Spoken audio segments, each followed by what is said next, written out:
All right, guys, let's talk about card grading, some recent changes in my life, and a pretty cool thing I just came out with that I'm hoping the hobby loves.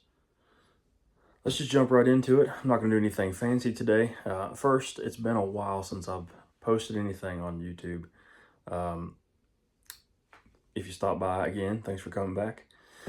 Mr. Mike Moynihan, baseball collector, talked to him a few days ago, and he challenged me, made me feel guilty. He's like, hey, how come you haven't been putting any videos out lately? And I've been posting on TikTok quite a bit. That's been the primary channel I've had for a while.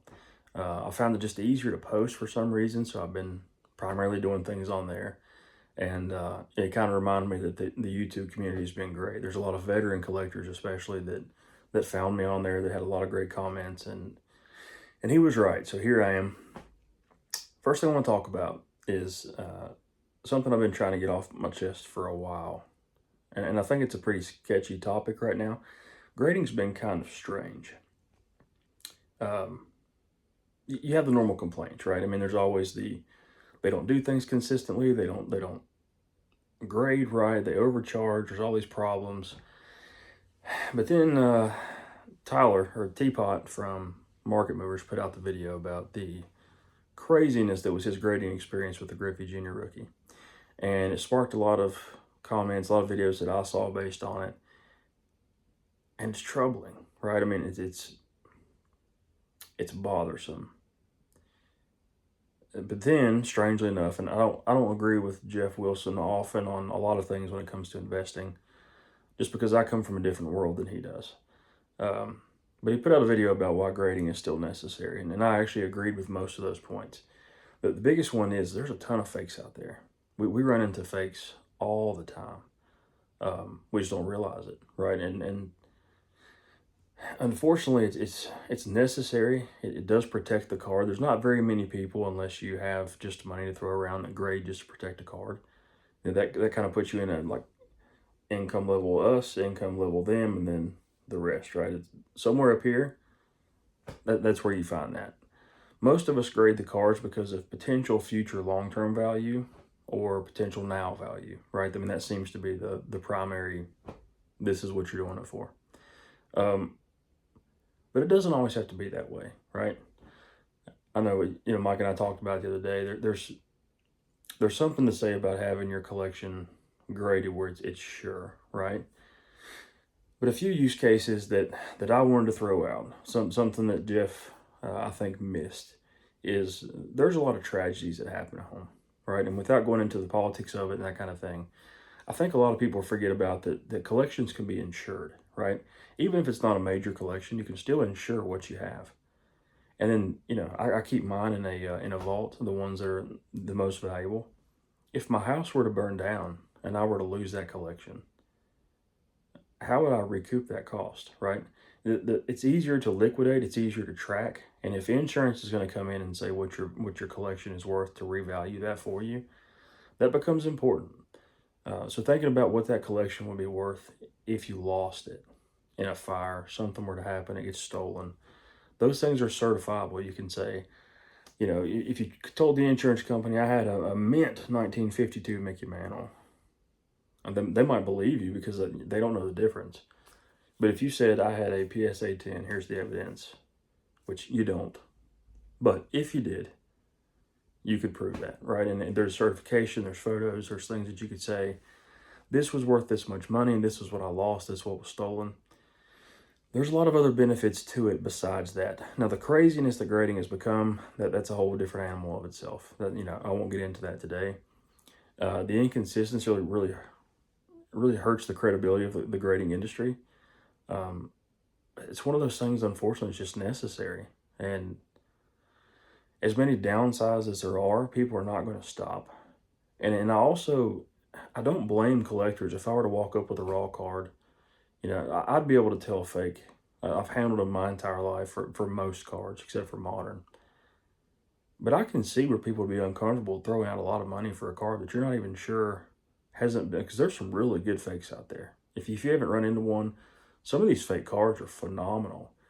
I mean, honestly, the amount of skill it took into making that fake card, if they'd have put that effort into a job, they'd probably be way up the line by now, right? Anyway, Also, I want to give an announcement of something that's new for me. I put out an app on the App Store on Apple. I'm working on Android now. I'm working on some updates. Mike gave some good advice. Some other people that on my TikTok channel have been sending me advice. They've downloaded the app. It's called HobbyWise. And HobbyWise is a hobby budgeting management tool. It's more than just putting in your finances. You have a grading helper. So if you're trying to calculate risk on a graded card, if you should grade that card, it'll tell you whether it's low or high risk.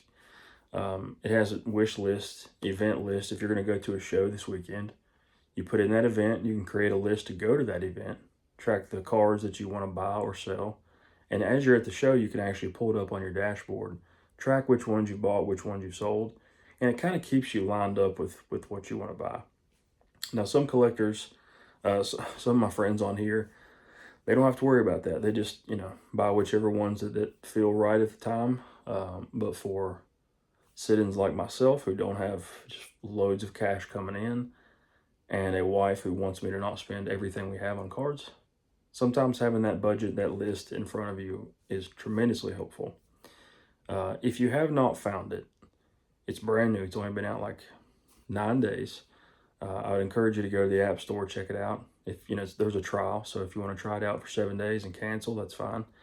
And I would also appreciate the review. So if you do try it out, comment on the video so I can actually get the feedback and make improvements.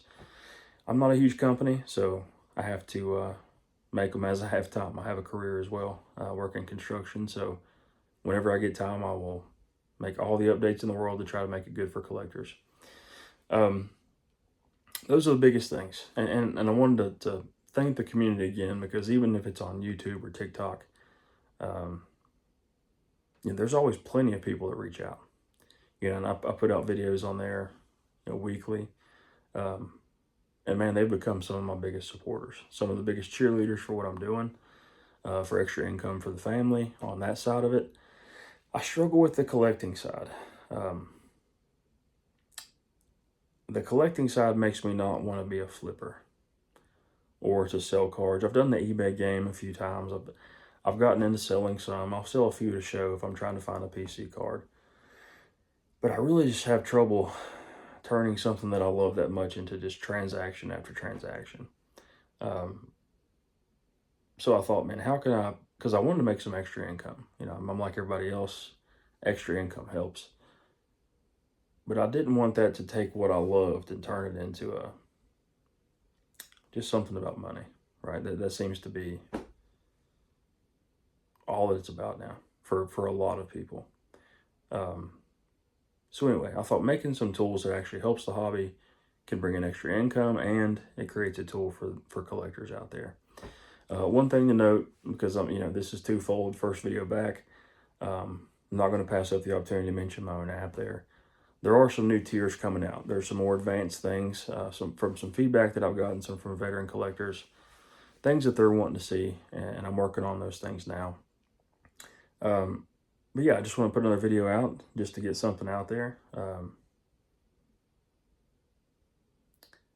look forward to posting some more. As I get some time, I'll actually sit down and come up with some valuable content that actually benefits the listener. Yeah, so it's good to make a new one, and we'll be catching you on the next one as soon as that comes out. See you guys. Thanks.